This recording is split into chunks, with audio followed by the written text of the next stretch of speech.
ಇನ್ನು ಬಿಜೆಪಿ ಮುಖಂಡ ಯೋಗೇಶ್ ಗೌಡ ಕೊಲೆ ಕೇಸ್ ಸಂಬಂಧಪಟ್ಟಂತೆ ತನಗೆ ಸಿಕ್ಕಿದಂತಹ ಜೀವಾವಧಿ ಶಿಕ್ಷೆಯನ್ನು ಪ್ರಶ್ನಿಸಿ ವಿನಯ್ ಕುಲಕರ್ಣಿ ಅರ್ಜಿ ಹಾಕಿದ್ದಾರೆ. ಜೀವಾವಧಿ ಶಿಕ್ಷೆ ಪ್ರಶ್ನಿಸಿದ್ದಂತಹ ಅರ್ಜಿಯ ಮೇಲ್ಮನವಿ ವಿಚಾರಣೆ ಆರಂಭ ಆಗಿದೆ. ಹೈಕೋರ್ಟ್ ವಿಭಾಗೀಯ ಪೀಠದಲ್ಲಿ ಅರ್ಜಿ ವಿಚಾರಣೆ. ವಿನಯ್ ಪರ ಸುಪ್ರೀಂ ಕೋರ್ಟ್ ವಕೀಲ ನಾಗಮುತ್ತು ವಾದ ಮಂಡಿಸಿದ್ದಾರೆ.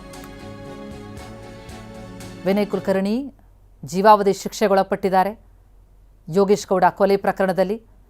ಹೀಗಾಗಿ ಈ ತೀರ್ಪನ್ನು ಪ್ರಶ್ನಿಸಿ ಜೀವಾವಧಿ ಶಿಕ್ಷೆಯನ್ನು ಪ್ರಶ್ನಿಸಿದಂತಹ ಮೇಲ್ಮನವಿ ಅರ್ಜಿಯದು. ಆ ಅರ್ಜಿಯ ವಿಚಾರಣೆ ಆರಂಭ ಆಗಿದೆ ಹೈಕೋರ್ಟ್ ವಿಭಾಗೀಯ ಪೀಠದಲ್ಲಿ.